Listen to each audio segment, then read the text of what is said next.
Hello दोस्तों, स्वागत है आप सभी का मेरे चैनल में। मेरा नाम है संजय और हम कर रहे हैं यूनिट एंड डायमेंशन के प्रीवियस ईयर्स की क्वेश्चन।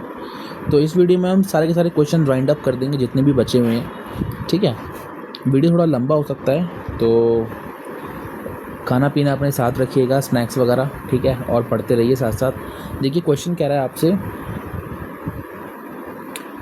कि identify the pair whose dimensions are equal. ठीक है, तो किसका डायमेंशन सेम है हमें ये बताना है। ठीक है, तो हम सबके डायमेंशन लिख लेते हैं एक बार। फोर्स का लिख लेते हैं MLT-2, work force into displacement, so MLT-2 into L, so ML²T-2। ठीक है, और क्या क्या टर्म है यहाँ पे? स्ट्रेस एक टर्म है, stress is force upon area. ठीक है, जो कि आएगा MLT-2 होल अपॉन में L², तो ML-1T-2। ठीक है, नेक्स्ट है मेरे पास में स्ट्रेस, हमने लिख लिया एनर्जी। एनर्जी का तो मैंने आपको बताया था, जो कि आपको याद रखना है ML²T-2। और टॉर्क, टॉर्क होता है फोर्स इंटू परपेंडिकुलर डिस्टेंस। ठीक है, सो फोर्स का तो आपको पता है MLT-2 इंटू में L मीन्स ML²T-2। तो अब देख लो किस किस का सेम है। तो वर्क एंड टॉर्क का मुझे सेम दिख रहा है यहाँ पे, option number D. Option D is correct answer. ठीक है, इस क्वेश्चन के लिए। नेक्स्ट क्वेश्चन है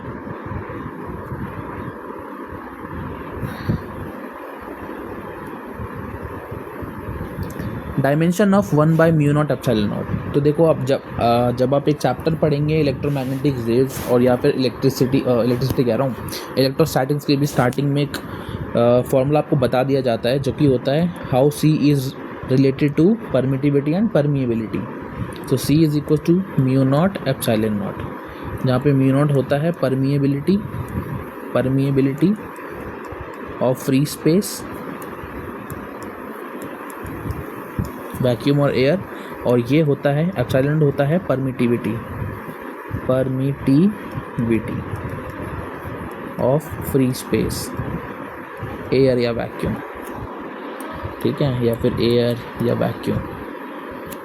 तो बस आपको फॉर्मूला मिल गया ना डायरेक्टली, तो C² कर दो 1/μ0ε0, और C होता है स्पीड ऑफ लाइट LT-1, तो C² हो गया L2T-2। ऑप्शन ए इसका करेक्ट आंसर है। ठीक है, नेक्स्ट क्वेश्चन। अब दिख रहा है साफ साफ, है ना। नेक्स्ट क्वेश्चन में कह रहा है आपसे the physical quantities not having same dimension. तो फिजिकल क्वांटिटी जिनका डायमेंशन सेम नहीं है,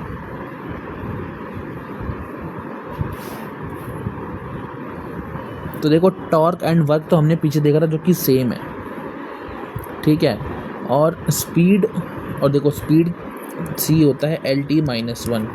ठीक है, और μ0ε0 की पावर -½ इसमें बोला है ना। तो C तो रिलेट ऐसे करते हैं 1/√μ0ε0 से। क्या इसको मैं ऐसे लिख सकता हूँ μ0ε0 की पावर -1/2। इसका मतलब ये भी सेम है, ऑप्शन ए सेम है इन दोनों के डायमेंशन। ऑप्शन बी हमने अभी देखा था पीछे, ये भी सेम है। ठीक है, स्ट्रेस और यंग्स मॉडुलस। स्ट्रेस हमने पीछे निकाला था फोर्स अपॉन एरिया करके, जो कि आया था ML-1T-2। ठीक है ना, और यंग्स मॉडुलस क्या होता है ये आप पढ़ेंगे मैकेनिकल प्रॉपर्टीज़ ऑफ सॉलिड्स में। यंग्स मॉडुलस होता है स्ट्रेस अपॉन में strain, basically longitudinal stress upon longitudinal strain. Okay, अगर हम स्पेसिफिकली बोला जाए तो लॉन्गिट्यूडिनल स्ट्रेस अपॉन में लॉन्गिट्यूडनल स्ट्रेन। ठीक है, तो अब देखो स्ट्रेन तो डायमेंशनलेस होता है, इसका मतलब स्ट्रेस का डायमेंशन जो हो गया वही स्ट्रेस होता है फोर्स अपॉन एरिया, ठीक है, और स्ट्रेन होता है change in length upon original length, ठीक है। चलो मैं लिख ही देता हूँ, ये होता है MLT माइनस 2 L², ये L हो गया, ये भी L मर गया, ठीक है। तो क्या आया ML माइनस 1 T माइनस 2। इसका मतलब ये भी सेम है। अरे अब तो कोई भी आंसर बता देगा कि ऑप्शन 4 ही आंसर है। सो ऑप्शन 4 आंसर है, बट क्यों है एक बार ये भी तो देख लिया जाए। ऑप्शन डी हम एक बार निकालते हैं मोमेंटम का, ओके। सो मोमेंटम कभी बोला जाए तो एंगुलर मोमेंटम अपने आप नहीं लेना है, एज्यूम करना है कि लीनियर मोमेंटम की बात कर रहा है, जो कि होता है MLT माइनस 1, ठीक। अब प्लैंक्स कांस्टेंट मतलब H, एक फॉर्मूला होता है E is equals to H nu, ठीक है ना। एनर्जी होता है ML2 T minus 2 H into में 1 अपॉन T, T इधर आएगा, अरे रे हाँ, H is equals to ML2 T minus 1। तो बस ये अलग है, ये दोनों अलग हैं, इसका मतलब ऑप्शन डी आंसर है, ठीक है ना। सो इस क्वेश्चन का आंसर है option number D. Next question,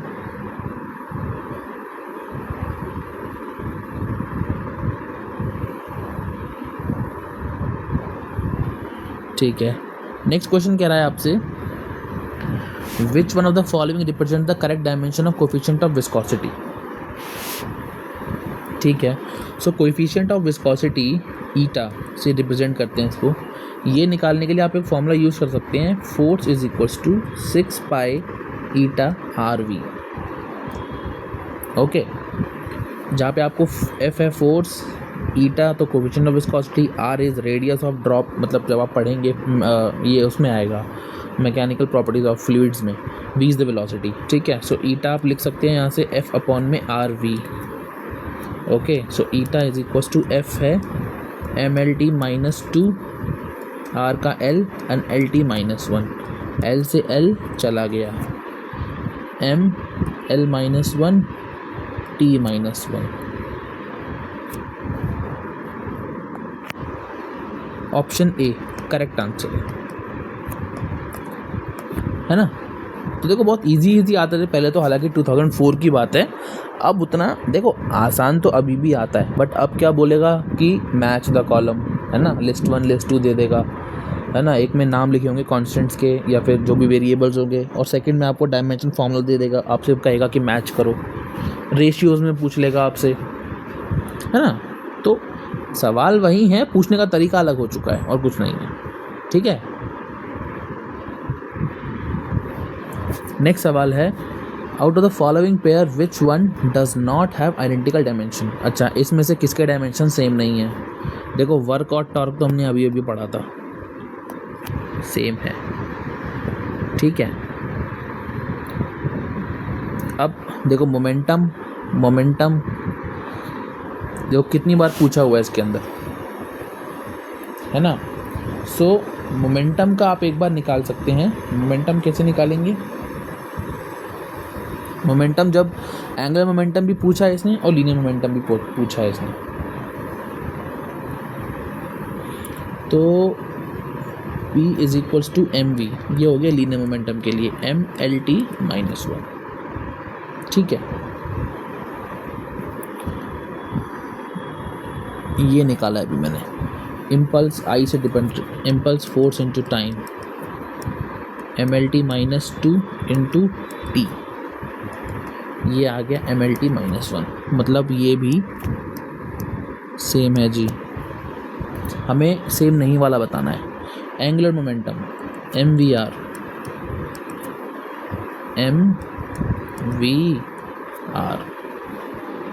ठीक है। प्लैंक्स कांस्टेंट हमने निकाला था अभी, प्लैंक्स कांस्टेंट निकाला था ना, ML² T माइनस 1, तो बस लिख दो उसे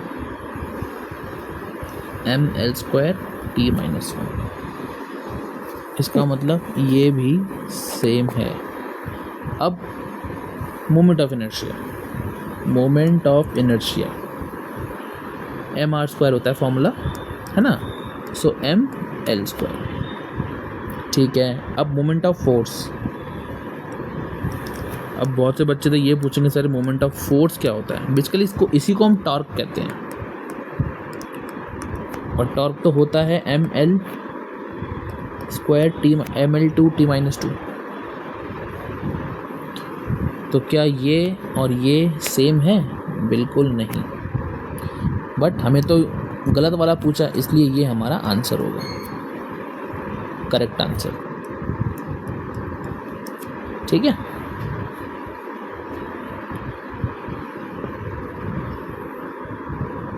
तो इसी तरीके से बस सवाल पूछे जाते हैं इसमें।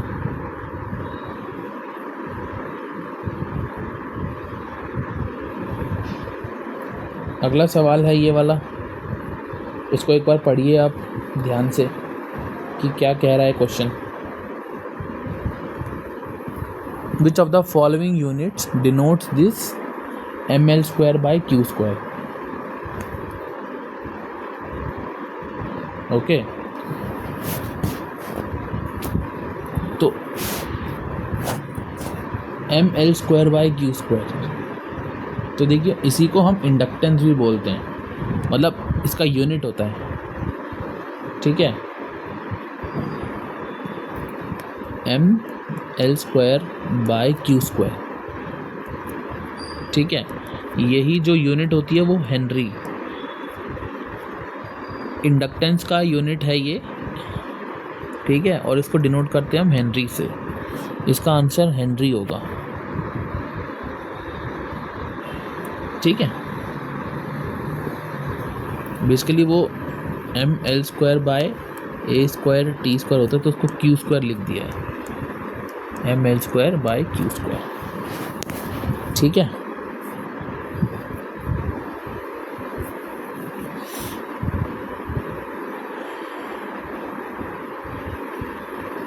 अगला सवाल है,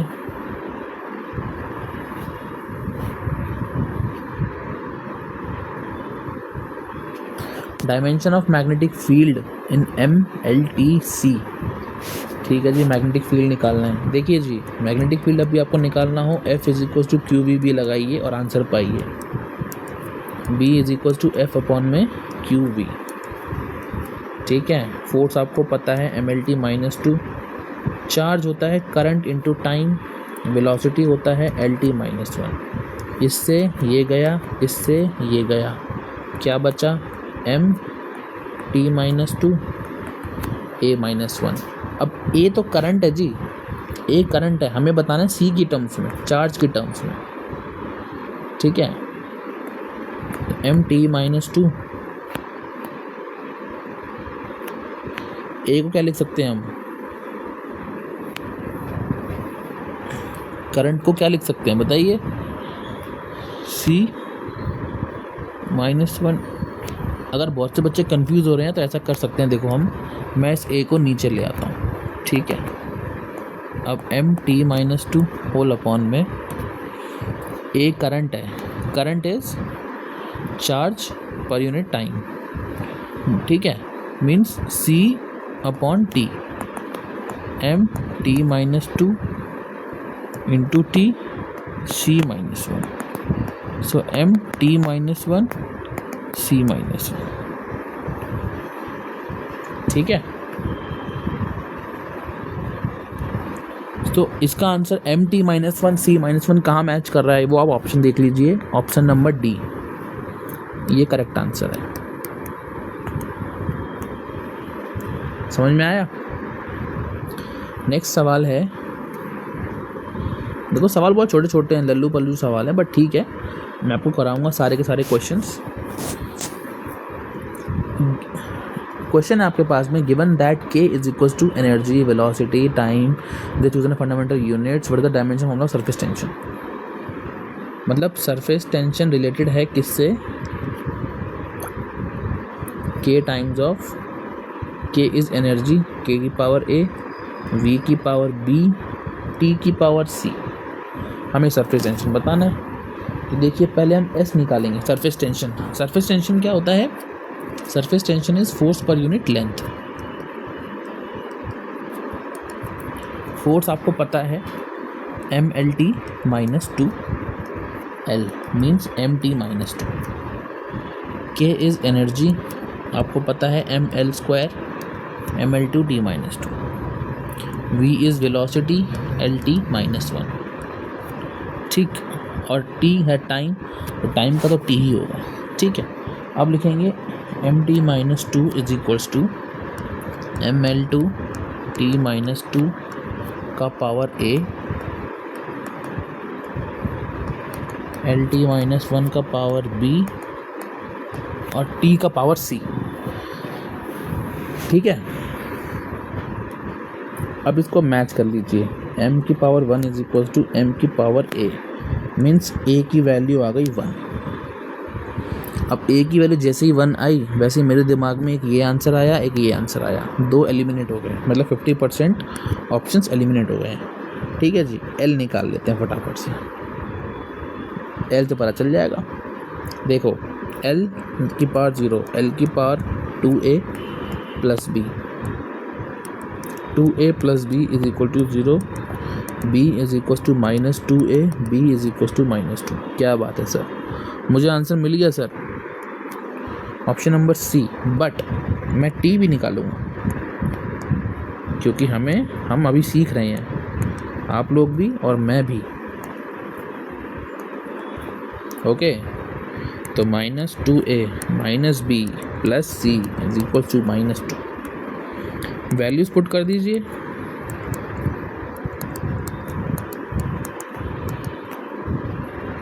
माइनस 2 प्लस 2, क्या बात है, कट गया। c is equal to minus 2 आ गया ना, means s is equal to k की पावर a, v की पावर माइनस 2 एंड t की पावर भी माइनस 2, और यही हमारा आंसर भी आ रहा है।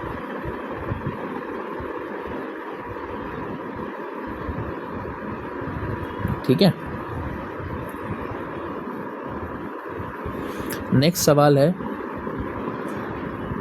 ऊपर जाएंगे, ऊपर और ऊपर, शाबाश। और छोटा करूं, थोड़ा सा और छोटा करूं, अब ठीक है। तो देखिए ये क्या कह रहा है, electrical resistance R of a conductor is given by length. तो ठीक है, आपको रेजिस्टेंस का फॉर्मूला दिया हुआ है, where rho is electrical resistivity. What is the dimension formula for electrical conductivity which is reciprocal of resistivity. देखो उसने बता भी दिया है कि कंडक्टिविटी क्या है, conductivity is inverse of resistivity, और आपको फॉर्मूला भी दिया है उसने फॉर्मूला दिया है डायरेक्ट। अगर आप देखेंगे ध्यान से तो देखो फॉर्मूला दिया हुआ है, R is equal to rho L by A. यहाँ से मैं रो निकाल सकता हूँ, R A by L 1 upon rho R A by L. ठीक है, मतलब मेन हमें R निकालना है, हम R निकाल लेंगे, क्वेश्चन खत्म हो जाएगा हमारा, क्योंकि A तो है एरिया जिसका होगा L स्क्वायर, स्मॉल l है लेंथ जिसका होगा L, R है रेजिस्टेंस आपको निकालना है। अब देखो रेजिस्टेंस निकालने का तरीका क्या कर सकते हो बताओ।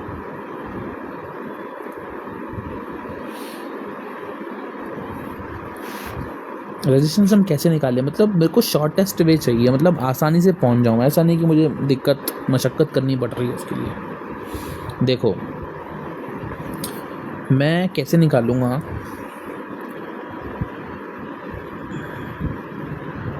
Potential difference is equal to work done by charge. ठीक है, और V is equal to I R भी होता है, so I R is equal to W by Q। ठीक है, अब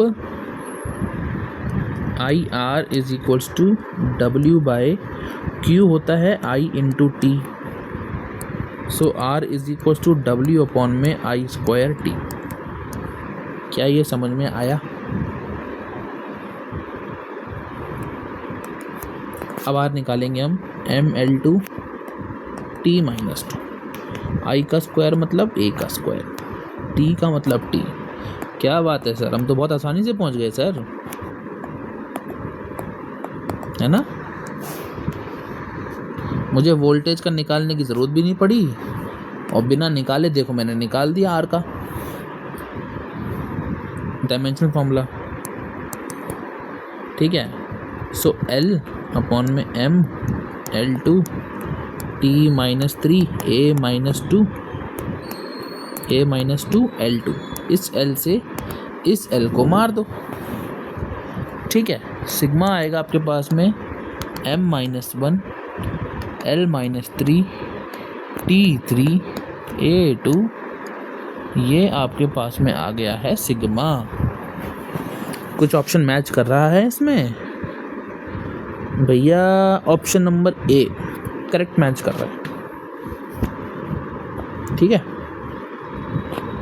क्या बात है सर। अगला सवाल,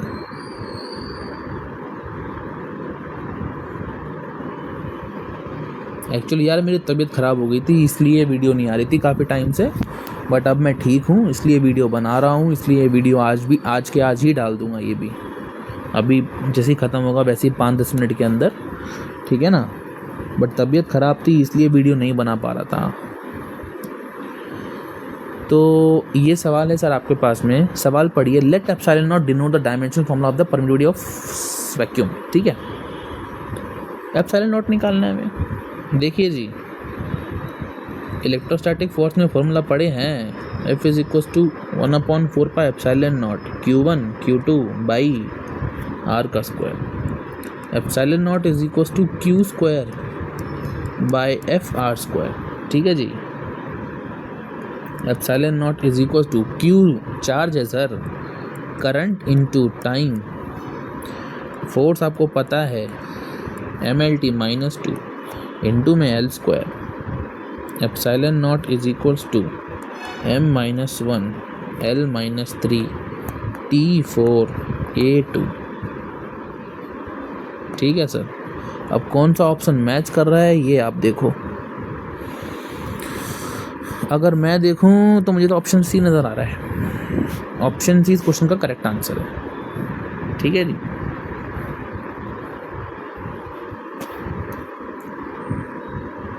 अगला सवाल है। और भी सवाल है क्या यार? देखो मैं, सवाल तो हैं अभी 1 2 3 4 और हैं अभी इसके बाद।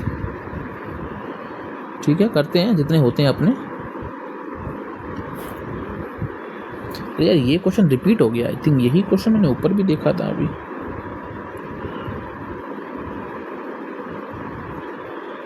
नहीं, ये अलग है। अच्छा, ये क्वेश्चन लास्ट वाला 138 तक किए थे हम। 138 तक किए थे। ठीक है, तो नंबरिंग कर देते हैं एक बार। 139 140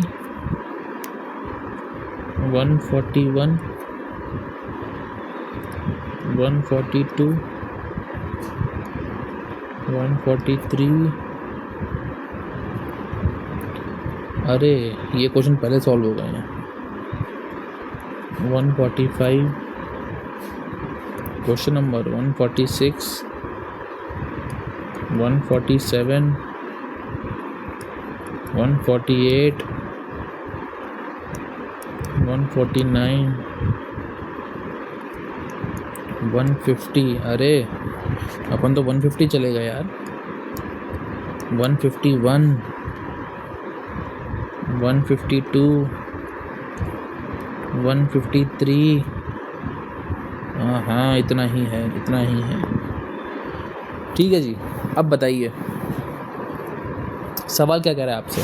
सर सवाल आप ध्यान से देखेंगे। सवाल कह रहा है आपसे, from the following the quantity constructed from the basic constants of nature that has dimension as well as correct order of magnitude typical atomic size. मतलब ये सारे के सारे नेचुरल कॉन्स्टेंट्स हैं। ठीक है, हमें इन सब का मीनिंग पता है, इसमें कुछ भी छुपाया नहीं गया है आपसे। ठीक है ना। अब आपसे ये बोला जा रहा है कि एटॉमिक साइज इन सब को जब आप डायमेंशनली सॉल्व करेंगे तो एटॉमिक साइज़ के बराबर आएगा। एटॉमिक साइज़ का मतलब लेंथ होता है ना, एटॉमिक साइज़ का मतलब होता है लेंथ।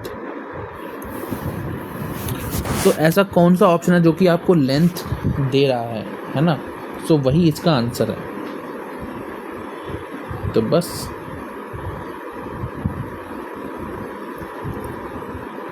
तो देखो, अगर मैं थोड़ा ध्यान से देखूँ ना, देखो आप करने को ना एप्सिलॉन नॉट निकाल लो, फिर ई निकाल लो, एम, है ना, इन सबको सॉल्व कर लो, बट उससे ये होगा नहीं। ये होगा कैसे? देखो, इलेक्ट्रोस्टैटिक फोर्स का फॉर्मूले पढ़े थे ना,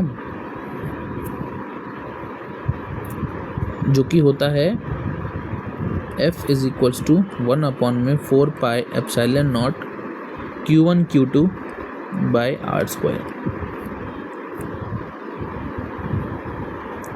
ठीक है,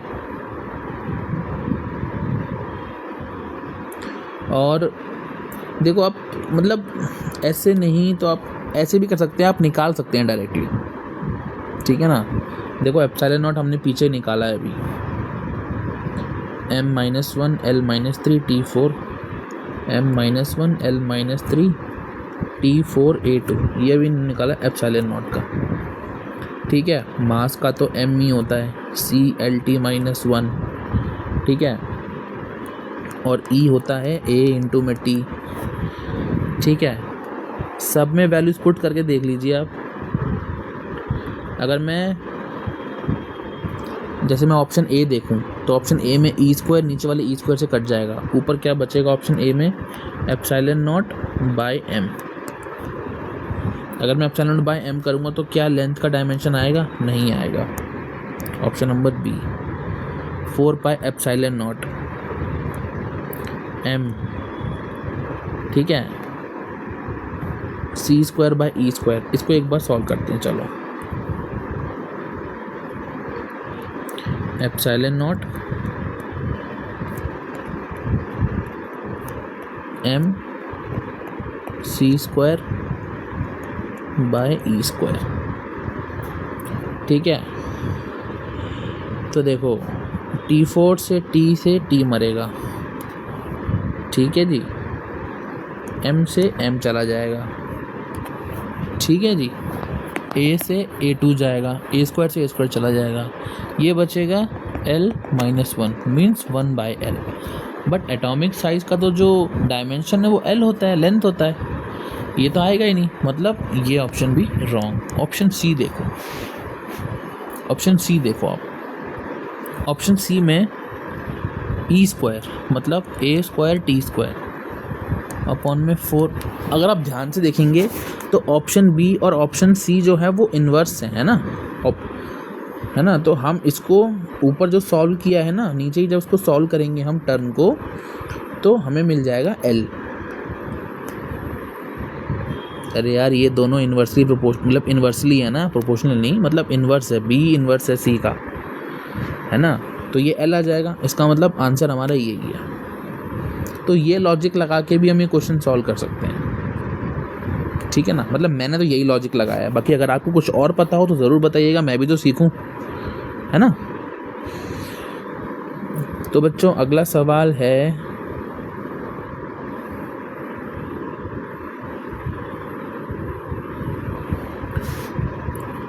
एंगुलर मोमेंटम।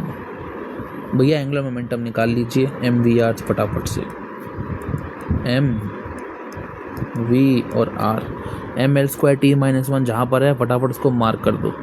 एक ये ऑप्शन है, एक ये ऑप्शन है, ये दोनों कट गए। ठीक है जी। अब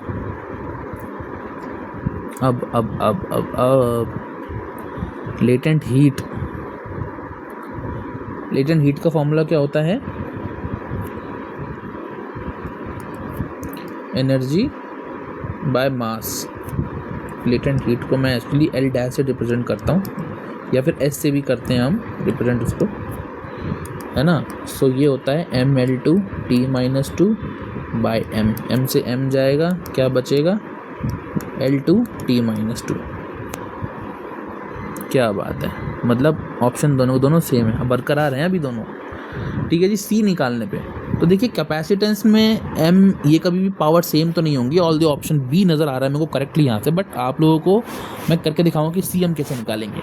देखिए सी निकालने का तरीका हमारे पास है u is equals to Q square upon में 2c एक फॉर्मूला होता है, यहाँ से हम सी निकालेंगे क्यू स्क्वायर अपॉन में u। ओके, u क्यू होता है a स्क्वायर इंटू में t square, current into time ना, अपॉन में u। So c is equals to a square T square by ml square t minus 2। यहाँ से हम निकालेंगे m minus 1 l minus 2 t4 8। Option B correct answer है, साफ साफ दिख रहा है। ठीक है, हमने तीनों निकाल लिए। ये सवाल थोड़ा लंबा जाएगा भाई, ये सवाल थोड़ा लंबा जाएगा, कैलकुलेटिव है थोड़ा ये, बट सवाल अच्छा है। इसके बाद कितना क्वेश्चन है, 1 2 आई थिंक 2 ही है।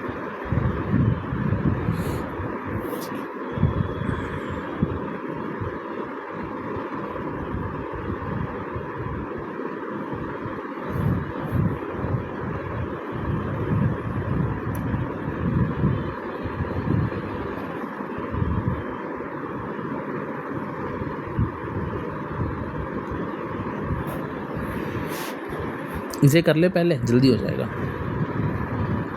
देखिए सर, इस वरना को कर लेते हैं, चलो। देखिए सर, क्वेश्चन कह रहा है आपसे, if the time period T of the oscillation of a drop of a liquid of density D radius vibrating under surface tension S is given by formula. ठीक है जी, आपको फॉर्मूला गिवन है। It is observe that time period is directly proportional to this √d by S. Okay, the value of b, आपको b का value बताना है। देखिए t is equals to √of r to the power 2b s to the power c and d का power है a/2। ठीक, हमें सबके मीनिंग बताए हुए हैं यहाँ पे। r का मतलब है रेडियस, मीन्स डायमेंशन हो गया l। s है यहाँ पे surface tension, means force per unit length, means mt minus 2। ठीक, d है आपके density, mass upon volume, lt lt नहीं आएगा, क्या आएगा रे, ml माइनस 3। ठीक है, ठीक है ना। तो ये मेरा इक्वेशन 1 है, मैं इसको स्क्वायर कर देता हूँ। T square is equal to r to the power 2b s की पावर c d की पावर a/2। l की पावर 2b mt माइनस 2 की पावर c ml माइनस 3 की पावर a/2। ठीक है, अब सॉल्व कर लो, m के लिए सॉल्व कर लो एक बार। m की power c plus a/2, so c plus a/2 is equal to 0, c is equal to minus of a/2। ठीक, l के लिए सॉल्व कर लो, l भी 0 है, l की power 2b minus 3 into a/2, so 2b 3a/2 is equal to 0, 2b is equal to 3a/2। ठीक है जी, तो हमें रिलेशन मिले हैं अभी तक तो, खैर ये सेकंड रिलेशन मिला है। एक बार t को इक्वेट कर लेते हैं, है ना। So t2 is equals to t to the power of minus 2c। Okay, so 2 is equals to minus 2c। c की वैल्यू आ गई सर -1, c की वैल्यू -1 आएगी, हम यहाँ पुट कर देंगे, इसमें पुट कर देंगे, तो -1 is equals to minus a/2। a की वैल्यू आ गई सर 2, a की वैल्यू 2 आ गई, बट मुझे तो उसने b पूछा है। ठीक है सर, तो b निकाल लेंगे। 2b is equal to 3 into 2/2, 2 से 2 मरा, b is equal to 3/2। Sir 3/2 option में है कि नहीं है? क्या बात है सर, ऑप्शन में है सर। ऑप्शन ए इस क्वेश्चन का करेक्ट आंसर है, ठीक है। तो ऐसे ये क्वेश्चन होना है। अगला सवाल, in terms of resistance R and time T the dimension of ratio mu by epsilon is.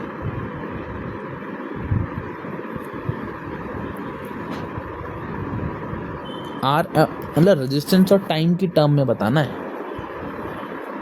ठीक है ना। देखो मैं आपको एक फॉर्मूला बताता हूँ, वो फॉर्मूला है, देखो T is equal to RC, ठीक है। ये फॉर्मूला हम यहाँ पे यूज़ करेंगे। एक तरीका तो ये है कि आप म्यू निकालिए, फिर एप्सिलॉन निकालिए, है ना, फिर आप इसको सॉल्व करिए। एक तरीका तो ये है।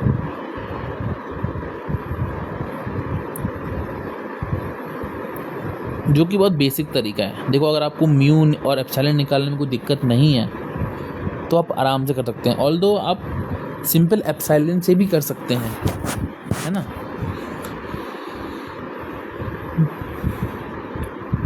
तो देखो हम क्या करेंगे, हम क्या करेंगे, म्यू निकालेंगे।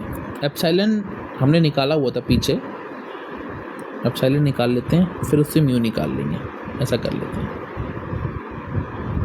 ठीक है। जो कि आएगा Q² by FR², epsilon naught is equal to A² T² MLT-2 into में L² M-1 L-3 T4 A2 epsilon आ गया। मतलब एप्सिलॉन नॉट ये तो फ्री स्पेस और एप्सिलॉन परमिटिविटी के लिए होता है, ठीक है। म्यू आप कैसे निकालेंगे,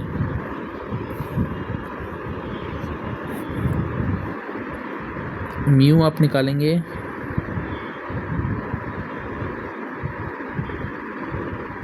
C is equal to 1/√μ naught epsilon naught होता है ना, मतलब म्यू एप्सिलॉन। C का स्क्वायर करके देखो एक बार फटाफट से, 1/μ एप्सिलॉन। म्यू आप निकालेंगे 1/एप्सिलॉन C² से, एप्सिलॉन इंटू में C²। यहाँ से आप म्यू लिखेंगे M L, ये L देखो L-3 है, L+2 -1 ऊपर जाएगा +1, T-2 हो जाएगा ऊपर जाके A-2, ठीक है। अब म्यू बाय एप्सिलॉन निकालना है आपको,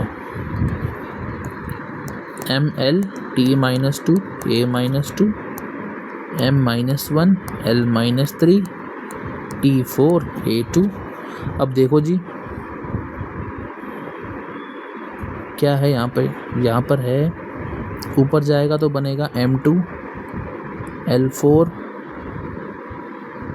T-6 A-4,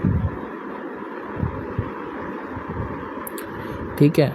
और ये जो टर्म है ना, ये R का स्क्वायर है, क्योंकि R का डायमेंशन होता है ML2 T-3 A-2, इसलिए option number A correct answer है, ठीक है ना। सो ये हो गया हमारा ये वाला सवाल भी। ये सवाल बचा है सर। इस सवाल में है, from the following combination of physical constants expressed through their usual symbols the combination that would have the same value in different system of units. इसका मतलब क्या है, बताओ।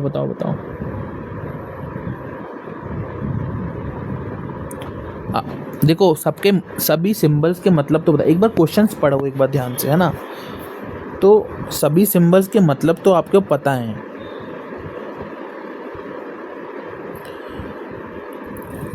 जैसे कि c speed of light LT-1, h Planck's constant, epsilon not permittivity of free space, ठीक है, mu naught permeability of free space, g आपको पता है ग्रेविटेशनल कांस्टेंट, ठीक है। तो अब हमें ये बताना है कि ऐसा कौन सा एक्सप्रेशन है इन चारों में से जिसका सेम वैल्यू है डिफरेंट सिस्टम में, डिफरेंट यूनिट सिस्टम में, ठीक है। वो कैसे, देखो E है AT, ओके, C है LT-1, एप्सिलॉन नॉट हमने अभी निकाला था L3 T4 A2, similarly G M-1 L3 T-2। और कोई भी टर्म है क्या इसके अंदर? एक ME है, वो तो मास ही हो गया, ठीक है। अब जब आप इन सबको सॉल्व करेंगे ना तो कुछ ना कुछ मिल जाएगा, मतलब कुछ ना कुछ कांस्टेंट ऊपर रह जाए, कुछ ना कुछ डायमेंशन रह जाएगा। हमें ऐसा इन चारों में से ऑप्शन चाहिए जो कि डायमेंशन लेस हो, ठीक है ना, जो कि डायमेंशन लेस हो। अच्छा, h है प्लैंक्स कांस्टेंट, ठीक है, जो कि होता है mL2T-1, है ना, ये रह गया ना। तो जब आप इन चारों को सॉल्व करेंगे तो आप क्या पाएंगे कि ओनली एक ऑप्शन नंबर C है जो कि डायमेंशन लेस है, जो कि है E² 2πε0 GME², ठीक है। A² T² करके दिखाऊं क्या ये मैं? एप्सिलॉन नॉट डालना है आपको, G डालना है, ME डालना है, सब कुछ डालना है। सब कुछ सॉल्व करने के बाद आपके पास एक डायमेंशनलेस क्वांटिटी बचेगी 1/2π करके, ठीक है। और हमें यही बताना था, अब देखो हमें यही बताना था कि डायमेंशनलेस क्वांटिटी कौन सी है इसमें से, इसलिए इस क्वेश्चन का आंसर है ऑप्शन नंबर C, ठीक है बच्चों। तो आज हमने अच्छे खासे क्वेश्चन कर लिए और 40 मिनट की वीडियो हो भी गई है, 45 मिनट्स की, तो बट ठीक है, वर्थ इट है। कल हम स्टार्ट करेंगे एरर एनालिसिस में फटाफट से ख़त्म कर दूंगा। 4 फॉर्मूले हैं, आपको वही लगाना आना चाहिए, वही बड़ी बात है बस, ठीक है। फटाफट से उसे भी ख़त्म करेंगे, फिर उसके बाद नेक्स्ट चैप्टर पे जाएंगे। तब तक के लिए थैंक यू।